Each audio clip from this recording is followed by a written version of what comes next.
자, 지난 시간에 을사년의 표면적인 의미를 간략하게 얇게 사심이 떠서 살펴봤습니다. 사실 이 정도만 해도 을사년의 큰 틀은 사실은 잡은 거예요. 근데 또 이 까다로운 구독자 친구분들의 어떤 호기심을 충족시켜 주기에는 조금 부족할 수도 있다. 그래서 한 단계 더 깊게 들어가는 시간을 만들었습니다. 사실 안 들어가는 게 더 좋을지도 몰라. 그러니까 그 정도 느낌으로 기분 좋게 시작할 수도 있었는데, 이거를 과연 이 판도라의 상자를 여는 게 맞는 것인가, 이 을사년에 숨겨진 진짜 의미를 파헤쳐 보도록 하겠습니다. 조금 더 전문적인 개념이 들어갈 수도 있는데 이것도 최대한 쉽게 풀어서 설명을 해볼게요. 자, 우리가 살아가다 보면 인생에서 가장 중요한 순간은 결국 몇 번 되지 않습니다. 그리고 그 순간의 선택에 의해서 방향성이 결정되고, 지나고 나면 그것을 번복하거나 다시 선택할 기회가 쉽게 오지 않죠. 결국 인생에서 중요한 것은 속도보다는 방향성을 어떻게 잡느냐, 이게 훨씬 더 중요한 문제입니다. 남들보다는 조금 느리고 조금 돌아간다고 하더라도 정확한 방향으로 나아가는 것이 우리를 풍요로운 약속의 땅으로 데려다 주는 거죠. 왜 이 개념이 중요하냐? 을사년에는 모두가 선택을 강요당할 것이기 때문에 그렇습니다. 어떤 방향을 가지고 갈 거냐? 왜? 을사년 다음에는 병오년이라는 혹독한 속도전이 있을 것이기 때문에, 또 그 다음에는 정민년이라는 사막을 건너가야만 하기 때문입니다. 그러니까 무작정 앞만 보고 을사년에 막 운이 좋아요 나빠요 하는 것이 아니라 정확하게 내가 방향성을 가지고 뛰어가야 돼요. 내가 100m 달리기를 하는데 결승점을 보고 뛰어야지, 그냥 막 눈 감고 있다가 빵 소리 하니까 막 뛰었어. 근데 막 옆으로 뛰면 어떻게 되겠어요? 웃음거리밖에는 되지 않는다. 트랙을 벗어나면 반칙이죠. 정확하게 보고 뛰어야 됩니다. 옆 사람은 어떻게 뛰는지도 봐야 되고, 절대 눈을 감아서는 안 돼.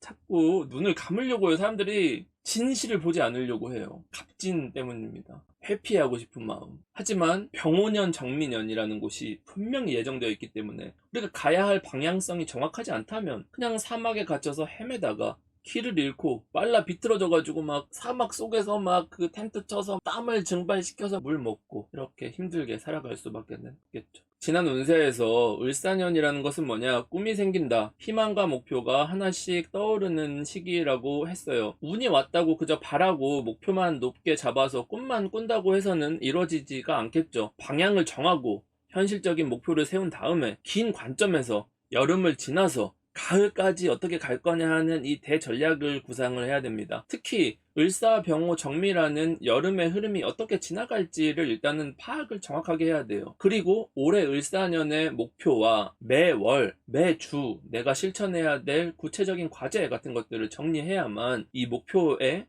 도달할 수가 있겠죠. 그것을 성취라고 하는 겁니다. 그냥 무작정 하는 것은 의미가 별로 없어요. 그냥 노력한다고 아무도 알아주지 않는 구간이에요. 정확한 노력을 해야 됩니다. 그러니까 이번 영상에서는 가장 중요한 이 을사년의 대전략의 큰 틀을 어떻게 잡을 것이냐, 그거를 이야기하는 겁니다. 우리가 사주로 접하는 각각의 글자들은 그 목적이 분명히 있습니다. 각 글자들의 목표가 있어요. 을사년의 의도를 알기 위해서는 일단 목의 성분을 온전히 이해를 해야겠죠. 살아있는 목이라는 관점은 크게 세 단계로 나눠볼 수가 있는데, 첫 번째는 가능성으로서의 목이 있죠. 아직 형태는 갖추지 못했으나 의도는 목으로서 내가 성장하고자 하는 것, 그러니까 목표가 성장하고 내가 바라하는 거예요. 이것은 지지에 있는 해수라는 글자 속에 있는 간목을 뜻합니다. 그리고 두 번째, 우리가 익숙히 알고 있는 목의 형태인데 수분을 뿌리에 가득 머금은 나무의 모습이에요. 이거는 지지 잎목 속에 있는 간목을 말합니다. 아직은 춥고 자칫하다간 뿌리가 얼어붙을 수도 있을 정도의 상황일 수도 있어요.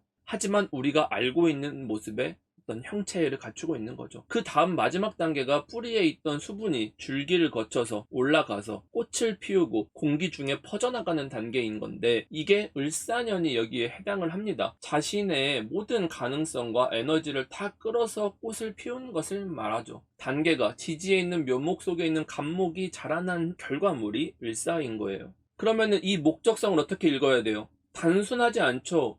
해중에 있는 간목은 내가 바라만 해도 돼. 인중에 있는 간목은 자라기만 해도 된대. 을사라는 것은 뭐예요? 금생수도 거쳤어. 수생목도 거쳤으니까 너는 이제 온전한 목으로서 존재하니 이제 그 기운을 벗어나서 더 더 크게 확산해서 널리 퍼뜨려 나가라는 겁니다. 그럼 퍼지는 거는 뭐예요? 실제 퍼지는 것은 뭐야? 실제 퍼지는 것은 사실은 수예요. 목은 그 형태로서 이게 퍼져나갈 수 있게끔 도와주는 겁니다. 이 과정들을 우리가 아이에서 어른이 되는 과정이라고 얘기를 하는 거고, 집안이나 동네나 학급 정도의 관계를 넘어서서 더 큰 사회 속에서 자신의 뜻을 펼치고 영향력을 발휘하라는 겁니다. 그게 목생화예요. 그러면 목생화가 온전히 잘 되려고 하면 어떻게 되겠어요? 금생수 수생목이 잘 되었어야겠죠. 내가 좋은 씨앗이어야겠죠. 그 얘기는 뭐예요? 내가 좋은 학교를 나와서, 내가 좋은 교육을 받아서, 내가 좋은 자질을 갖춰서, 좋은 재능을 가지고 그 재능의 경험을 쌓아서 그것을 펼쳐나가서 인정을 받는 단계까지 온 것, 실제로는 전달되는 건 수인 거예요. 하지만 그 형태가 을사이다. 이걸 좋게 말하면 뭐예요? 사회 속에서 각자 자기 자리를 찾아나가는 구간이다라는 거죠. 근데 이걸 나쁘게 보면 어떻게 돼요? 기존의 모습을 구성하고 있었던 나를 어떤 한 사람의 나로서 존재하게 만들어줬던 수분이 완전히 메마르는 거죠. 수분이 더 이상 내 몸 안에 있지 않고 공기 중에 떠돌아다니게 되는 거예요. 그러니까 내 몸 안에 있는 혈액이나 피들이 전부 다 수분으로 이루어져 있잖아요, 우리 몸이. 근데 이제는 이 육체를 벗어나 버리는 거야. 그럼 나는 껍데기밖에 안 남을 수가 있는 거죠. 실제 내 몸에 가지고 있는 성분 중에 이것을 다 끌어안고 있을 만한 명분이 없는 겁니다. 그럼 나로서 존재할 수 있는가? 이게 나쁜 의미가 되는 거예요. 옛말에 이 장강의 뒷물이 앞물을 밀어내고 새로운 사람이 옛사람을 대신하게 된다, 이런 말이 있습니다. 이렇게 밀고 나가는 현상이 을산에 나타나는 거예요. 뿌리에서 줄기로, 줄기에서 가지로, 가지에서 꽃으로 밀고 나가는 거예요. 뭐가 밀고 나가요? 목이 자라는 것은 보여지는 현상이지만 실제로는 물이 밀고 올라가는 겁니다. 기존에 있는 것들 중에 성장할 것은 기운을 빨아들여서 성장을 하는 거예요. 내가 커나가고 퍼뜨려지겠다 하는 사람들은 이 수분을 쥐어짜가지고 내가 퍼뜨려 나가는 거, 내가 세상에서 목소리를 내는 거, 내 존재감을 알리는 거, 내가 이 을사라는 무대에서 나 자신을 알려내는 것, 내 에너지를 소모해서 내가 이제까지 쌓아왔었던 어떤 경험이라든지 경력이라든지 히스토리들을 바탕으로 해서 더 큰 나로서 거듭나기 위해 한 계단 올라서서 다음 단계로 넘어가는 거예요. 그게 내가 가지고 있는 모든 기운을 쥐어짜서 성장을 한 겁니다. 근데 성장하지 못하는 사람들은 어떻게 돼요? 이제 날씨가 더워서 다 메마르게 되는 건. 그러면은 더 이상 살아갈 수 없게끔 만드는 겁니다. 물이 밀고 나가요. 새로운 물이 채워져요.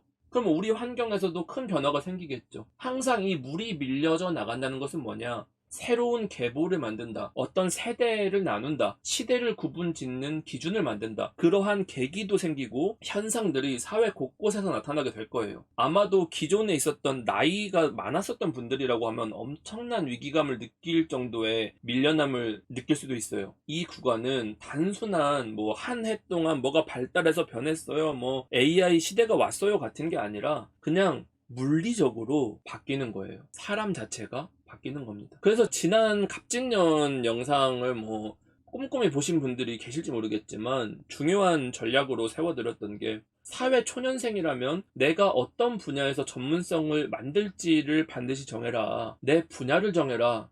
적어도 그 분야의 전문가가 되지는 못하더라도 내가 어떤 것에 열정을 쏟을지를 정해라. 그리고 연차가 좀 쌓인 분들한테는 어떤 사람과 함께 할지를 찾아라. 그리고 그 사람들을 내 편으로 만들어서 끌어당겨서 그룹을 형성하라고 했어요. 숲을 만들어라. 개인으로서 혼자 존재하지 말고 숲을 만들어라. 사회 초년생들한테는 그냥 학교 졸업한 사람으로 남는 게 아니라 내 분야인 사람들 사이에서 숲으로 들어가라. 그 안에서 보호를 받아라. 우리가 살아가면서 혼란과 불안함이 생기는 이유는 뭐냐? 어떤 상황이 발생했을 때 어떻게 할지를 미리 생각해 본 적이 없어서 오는 거예요. 자기가 정하지 않은 거야. 이 다음에 뭐가 올지를 생각해 본 적이 없어. 앞으로 무슨 일이 생길지, 사건, 사고 같은 것들은 아무 상관이 없는 거예요. 그러니까 여러분들이 뭐 을사년이 왔는데 사해충이 와서 어떻게 해요? 사해충은 아무 상관없어. 내가 오늘 뭐 물을 먹다가 컵을 깼어요가 충이야. 컵 깬 게 내 인생이랑 뭔 상관이야. 내가 뭐 운전을 하고 갔는데 자동차가 펑크가 났어요.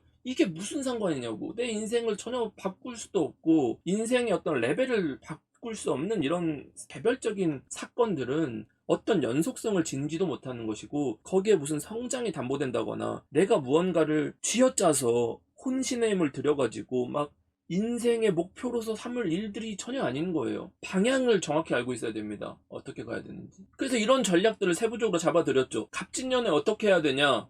최우선적으로 전공 분야를 정해라. 학생은 전공 분야 정해. 하나를 너가 어떻게 갈지를 정해라. 그 다음에 직무 분야를 정해라. 그동안 내가 이것도 해봤고 저것도 해봤고 너무 여러 가지 일들을 산발적으로 해놨다면 그 중에 내가 앞으로 해야 될 것 하나만 남기고 나머지를 정리를 해라. 장사하는 분들이라면 메뉴를 너무 많이 벌려놨다. 되는 것만 남기고 나머지를 정리해라. 축소해라. 안 되는 것을 접어라. 이상하게 돈이 나가거나 불필요한 지출 같은 것들을 다 정리해라. 불필요한 사람들도 정리해라. 내가 앞으로 할 분야의 사람들만 남겨라. 내가 할 것들만 남겨라. 그래서 이런 어떤 급한 불들을 일단 껐다면 그 다음은 내가 앞으로 이 숲이 될 수 있는 사람, 공동의 목표를 가진 사람들을 찾아야 된다고 했죠. 함께 할 사람, 최소한 앞으로 3년 잘 맞는다면 그 이상 6년 9년, 12년 그 이상을 함께 헤쳐나갈 사람들. 그래서 사람으로 시작해서 사람으로 끝날 것이기 때문에 그 구성원들을 철저하게 검증해야 된다고도 했었고, 나와 같은 목표를 가지고 있는지를 끊임없이 확인하고 체크를 해야 된다고 했어요. 그 사람이 그렇게 말을 한다고 하더라도 내가 이렇게 붙잡지 못하게끔 만드는 상황이 계속 올 것이기 때문에, 계속해서 사람은 나를 배신하고 나를 저버릴 것이기 때문에 이것을 내가 깎여나고도 남을 만한 핵심까지는 남겨놓은 상태가 갑진년에 해야 될 일인 거예요. 그래서 만약에 내가 그 구간을 지나서 어떤 전공이라든지 직무 분야라든지 어떤 사람들을 정했다. 그러면 이제 어떻게 해야 돼? 갑진년이 지나버렸어. 물론 아직 지난 건 아니지만, 만약에 이걸 내가 다 정했다면 그대로 안고 가야 되는 거예요. 그거 바꿀 수 있는 구간은 갑진년까지야. 이제는 손 잡고 간 거야. 그냥 이제 가야 되는 거야. 이제 뛰기 시작했어. 그냥 100m 달리기 딱 총이 땡겨진 거예요. 그러니까 25년 2월 전까지의 의사결정과 관계에 대한 얘기인 거죠. 왜 그러면은 제가 이렇게까지 푸시를 하냐, 스트레스를 받게 뭐 얘기를 하냐. 왜냐면 을사년부터는 아마추어로 연습 게임을 하는 게 아니라서 그런 거예요. 이제부터 오는 피해는 진짜 실질적인 피해야. 내가 이제 실수를 하면 과거처럼 다시 하지 뭐. 회사를 어디 갔어. 근데 마음에 좀 안 들어. 퇴사할래. 사직서 던지고 딴 회사 갈래. 이렇게 하기가 쉽지가 않아. 이제부터는 그냥 전쟁 놀이를 하는 게 아니에요. 진짜 전투가 시작된 거예요. 그러니까 만만한 상황은 아닌 거죠. 그러니까 강하게 압박을 줄 수밖에 없는 거예요. 우리가 사고가 나거나 비상 상황이 발생했을 때 매뉴얼이나 가이드라인만 명확하고 예측 가능한 범위로 어떤 사건이 발생했으면 어지간한 큰 피해 없이는 막아져요. 근데 문제는 이런 걸 미리 준비하거나 대비하지 않는 데서 오는 겁니다.